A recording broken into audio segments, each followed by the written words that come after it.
Naranasan mo na ba yung nagkaroon ng biglaang pagkakasakit sa pamilya? Pero walang-wala ka. Kailangan mo makiusap sa ospital na tanggapin siya pero wala ka rin nagawa kasi no deposit, no entry. At ang unang tanong, meron ka bang health card? Madalas ganito yung sitwasyon ng ilan sa atin dahil hindi talaga nakapaghanda at biglaan. Alam mo, naranasan ko rin ito nung may magkasakit sa pamilya.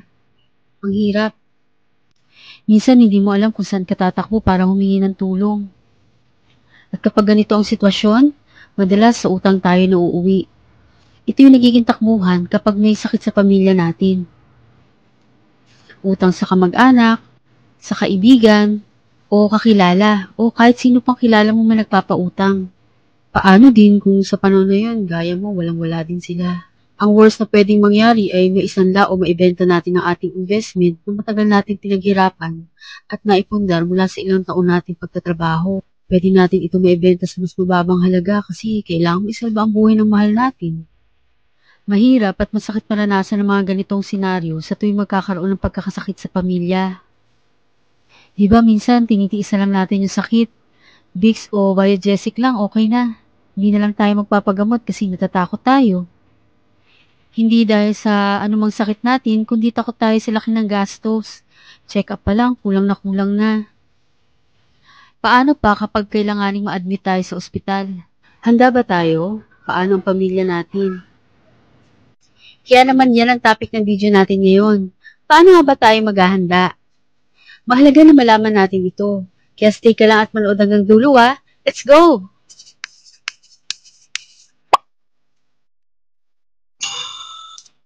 Alam mo ba na noong 2018, tumaas ng 13.1% ang medical inflation rate sa Pilipinas? Mas doble ang itinaas nito kumpara sa presyo ng bilihin at serbisyo sa Pilipinas. At ayon sa isang news article, sa buong Southeast Asian countries, ang Pilipinas ang pumapangalawa sa may pinakamataas na presyo pagdating sa gastusing medikal. At inaasahan pa itong tataas sa mga susunod na taon. Mahirap pagkasakit dahil ito yung pinakamalakas kumain ng ating pera at ipon. Sa katunayan, one major illness ay maaring i-wipe out ang iyong entire family savings na pinag-ipunan at pinaghirapan natin ng maraming taong pagtatrabaho. Karamihan sa mga namamatay ay hindi dahil walang gamot o medical equipment sa bansa. Ang pangunahing dahilan ay hindi napaghandaan. And majority of Filipinos don't save for future healthcare needs. Ang madalas nating tinatakbuhan talaga kapag may ganitong pagkakasakit ay utang. Kaya naman marami talaga ang nalulubog sa utang dahil lang sa isang pagkakasakit. Ang sakit ay dumarating sa panahon na hindi natin inaasahan at di rin natin mapipigilan. At madalas ang pagkakasakit ay dumarating din kapag tayo ay maedad o retire na. At wala ng trabaho, paano na? Mahirap din na umasa naman sa ating mga anak kasi maaaring sa panahon na yun ay may pamilya na rin sila.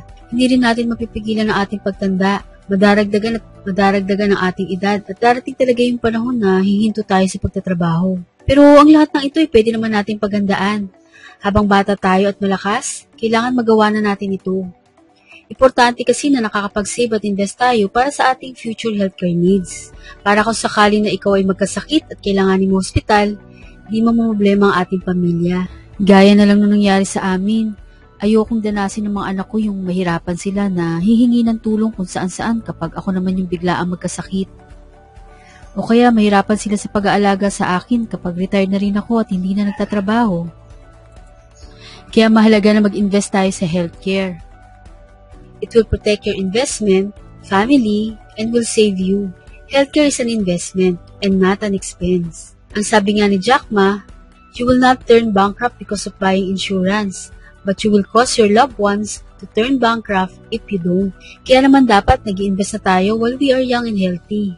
Ito rin ang isa sa pinakamahalagang blocks o pundasyon para tayo ay magkaroon ng matibay na financial foundation. Ano ba yung solid financial foundation? Ito yung isa sa pinakamahalagang natutunan ko pagdating sa pag-manage ng ating personal finance. Ito yung gaya na kapag nagpapatayo ka ng bahay.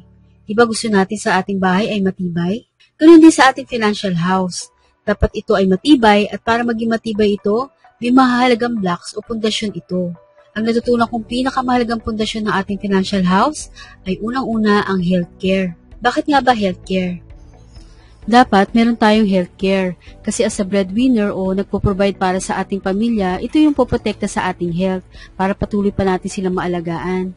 Ito rin yung poprotekta sa mga naipundar natin o investment. At kapag tayo ay retired na o hindi na tayo nagtatrabaho, dapat may healthcare pa rin na mag-aalaga sa ating pagtanda. Ang sumunod na mahalagang blocks o pundasyon ng ating financial house ay ang life insurance or protection. Kasi what if we die too soon? Paano kung may mangyari sa atin? Sino naman ang poprotekta sa ating family? Ito kasi yung papalit sa atin as provider ng family kapag maaga tayo nawala.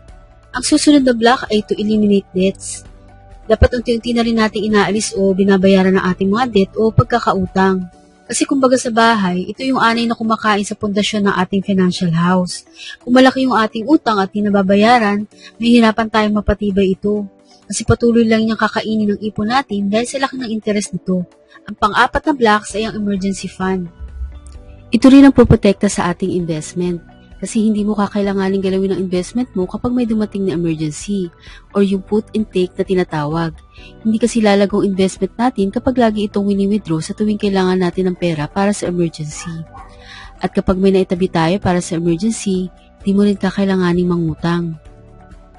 At ang pinakahuli at bubong ng ating financial foundation ay ang investment. Ito naman yung sasagot sa tanong na, what if we live too long? Kapag pinalad tayo ma-enjoy pa ang buhay, ito naman yung mag-aalaga sa atin. Kapag hindi na tayo nagtatrabaho, nakapag-retire na tayo. Meron na tayong passive income mula sa investment natin. Kumbaga, yung pera na ang nagtatrabaho para sa atin. Ang solid at matibay na financial house ay gaya ng isang matibay na bahay. We build it from the ground up. Kapag ganito ang ginawa natin sa ating financial house, hindi tayo mag-aalala ano man yung dumating sa ating financial crisis. Kapag hindi kasi tama ang pag-build natin ng ating financial foundation, malamang ganito ang mangyari. Kapag may dumating na financial crisis, gaya ng pagkakasakit, guguho ito. Lagi tayong stress, walang peace of mind, at nag-aalala. Kaya naman may gusto akong i-share na good news. Meron akong nalaman na pwedeng makatulong sa ating makapag-build nito. Dito, madja-jumpstart na natin ang ating solid financial foundation. Kasi dito, meron tayong tinatawag na complete financial solution. If you get sick, meron tayong healthcare na magagamit. If you die too soon, meron kang life insurance coverage. And if you live too long, meron kang investment at healthcare. Ang provider na ito ay ang Kaiser International. At ang bagong brand ambassador ng Kaiser ay si Daniel Padilla. Sa Kaiser, meron ka ng healthcare, insurance, at investment. Hindi ba parang 3-in-1 coffee? May 3 kumpleto at mahalagang sakap na para masarap ang pag-inom mo ng kape. Ganon din sa Kaiser. It's a 3-in-1 product na may 3 pinakamahalagang component na sasagot sa ating financial needs. Ang Kaiser ay duly accredited with the Department of Health or DOH. Registered sa Security and Exchange Commission as healthcare provider. It is also registered with the Insurance Commission. And as of 2023, there are 26 registered HMO or healthcare providers sa Philippine Insurance Commission. At isa ang Kaiser International sa listahan ng mga registered healthcare providers na ito. At ang direktor nito ay si Dr. Lea Uy Yolo, who is an active officer of Philippine Association of Health Maintenance Organization Companies or PAMOC. Marami na rin Kaiser Medical Center sa buong Pilipinas. Meron sa Makati, sa mga SM at Robinsons Mall. At kung nais mong malaman yung mga accredited hospital ng Kaiser, pwede mong bisitahin ang kanilang website sa www.kaiserhealthgroup.com. Sa Kaiser, meron tayong tinatawag na 4 na period. Ito yung accumulation period, extended period, maturity period, and long-term care period. Sa accumulation period, ito yung during 7 years na nag-i-invest ka. Ito yung mga magiging benefits mo after 1 year na makabayad ka ng Kaiser mo. May free hospitalization ka na or inpatient benefits. Ito yung sakaling kailanganin mong ma-admit sa ospital, meron kang HMO card na magagamit. Pero meron ka lang annual benefit limit base sa plan na kinuha mo. Libre na rin ang annual physical exam mo o yung tinatawag natin Basic 5. Meron ka na ding libreng dental benefits at every year mo itong magagamit during the first 7 years. Meron din itong waiver of installment due to death or disability. Ibig sabihin, during the first 7 years, kapag may nangyari sa atin o na-disable tayo, hindi na kailangan bayaran ng naiwan mong family o beneficiary yung natitirang balanse na di mo pa nahuhulugan, at kung valid naman ang naging cause ng death or disability, ito ay waived na or considered fully paid na. Take note lang din na merong 500 pesos policy fee na babayaran every year sa loob ng 7 taon. Matapos mo lang hulugan ng Kaiser mo for 7 years, ito naman yung tinatawag na extended period. Ito yung ika-8 to 20th year. Dito, may hospitalization and inpatient benefits ka pa rin. Covered na ang consultation, meron ka na rin coverage para sa maternity, pre-existing illnesses, and dreaded diseases. Kapag hindi mo nagamit yung plan mo at di ka nagkakasakit, nag-grow o meron kang investment na nagko-compound ng 10% every year. Base ito sa plan type na kinuha mo. At dito, covered ka pa rin ng insurance. Maturity period. Ito yung after 20 years ng Kaiser mo. Good as cash na siya. At may option ka na withdraw ito. Pwedeng partial lang i-withdraw mo or pwedeng hindi mo pa ito kunin at gusto mo pang ito mapalago. Kasama sa maturity value yung long-term care benefit based sa plan type mo. And makakatanggap ka rin ng long-term care bonus kapag hindi mo nagamit ang healthcare mo during 7 years. 70 to 85% ito ng iyong premium. And lastly, yung long-term care period. Ang maganda sa Kaiser, after 20 years, pwede mo pa rin ituloy ang Kaiser mo. Ito yung tinatawag na long-term care period. Kung ano man yung fund na iniwan mo sa Kaiser after maturity period or 20 years, investment mo pa rin ito na may 10% compounding interest per year. Marami nag-i-start sa Kaiser kasi pwede ka magsimula dito for as low as 88 pesos a day. O diba amazing? Halos presyo lang ito ng favorite mong French fries or 1.5 liter na coke sa tindahan. Ang maganda kasi, alam kong yung 88 pesos ko noon na napupunta lang sa mga bagay na makakasira lang ng health ko, mas mainam na ipon ko na lang ito para sa aking future healthcare needs. Ang pwede sa Kaiser ay mula 10 years old hanggang 60 years old. Bigyan lang kita ng idea. Kung 10 to 40 years old ka, ang pinakamababang plan na pwede sa iyo ay 2,647 pesos per month or 88 pesos a day. Sa ating investment na 2,647 per month or 88 pesos a day na babayaran mo lang sa loob ng 7 years, ang projected value niyan after 20 years ay nasa almost 525,000 pesos. At kung ikaw naman ay nasa 41 to 50 years old, ang minimum plan na pwede sa iyo ay 3,529 pesos per month or 118 pesos a day. Again, for 7 years mo lang itong babayaran. Ang projected value naman dyan ay nasa almost 700,000 pesos. At kung ikaw naman ay nasa 51 to 60 years old, pwede ka pa rin sa Kaiser. Kasi mag-iipon ka lang ng 4,412 pesos per month or 147 pesos per day. Ang magiging projected value niyan at the end of 20 years ay more than 870,000 pesos. Ang sample natin ay base lamang sa mga pinakamababang plan per age. Pwede kang kumuha ng mas mataas na plan kung gusto mo ng mas mataas na projected value after 20 years. At kung gusto mong malaman ng iba pang plan na pasok sa edad at sa budget mo, punta ka lang sa bit.ly/Kaiser_health plan. Again, ang Kaiser ay 20 years investment program. Pero 7 years ka lang magbabayad at during that 7 years, may healthcare benefits ka. At after 7 years na natapos mo na itong bayaran, maghihintay ka lang ng 13 years upang ito ay lumago at extended din ang ating healthcare benefits.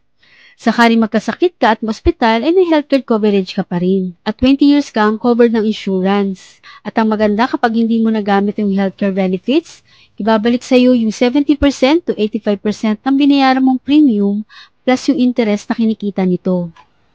Napakahalaga na meron tayong healthcare at habang nagtatrabaho tayo, bata at kumikita pa, dapat nasisimulan na natin itong paglaanan. Ito ang pinakamahalagang ipon sa ating buhay. Madalas ang meron tayo ay yung tinatawag na short-term healthcare.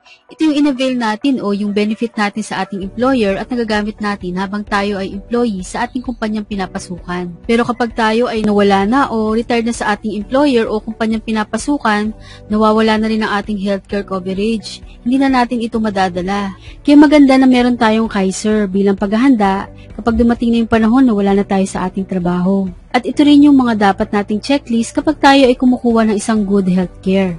Una, magagamit ba natin ito ngayon pag tayo ay nagkasakit at kinailangan ma-ospital? Hanggang sa pagtanda ba natin at tayo ay retired na at wala ng trabaho, may healthcare coverage pa rin ito? Meron ba itong life insurance at death benefits na may iwan para sa ating pamilya kung sakaling may mangyari sa atin? Pwede ba mag-grow ang ating fund o meron ba itong investment component? Ang maganda, lahat ng component na ito ay meron sa Kaiser. Again, ito ay complete financial solution na. Kapag nagkasakit tayo, meron tayong healthcare coverage. Kapag tayo ay maagang nawala, meron tayong insurance claims at death benefits na iwan sa ating pamilya. And if we leave tulong, meron tayong investment na siyang magagamit natin sa ating retirement. Ang sabi nga, to have peace of mind, provide proper protection for yourself or healthcare and your family or insurance while building your wealth or investment. To know more about Kaiser, pumunta ka lang sa bit.ly/KaiserAdvantages. Kung gusto mong mag-request ng Kaiser proposal, scan mo lang ang QR code na ito or pumunta ka lang sa bit.ly/Kaiser_health plan para malaman mo kung anong Kaiser plan ang pwede sa age at budget mo. I hope naka-inspire at makatulong sa iyo ang video natin ngayon. Para gaya ko, mapagandaan din natin ang pinaka-importanting ipon na ating buhay. Yan ang healthcare. At kung may question ka, pwede mo akong i-message sa aking Facebook account na Marilyn Len Mendoza o kaya sa aking messenger link na bit.ly/LenFBMessenger. At lagi mo lang tatandaan, kapag may gusto tayong ma-achieve sa buhay, laging may paraan.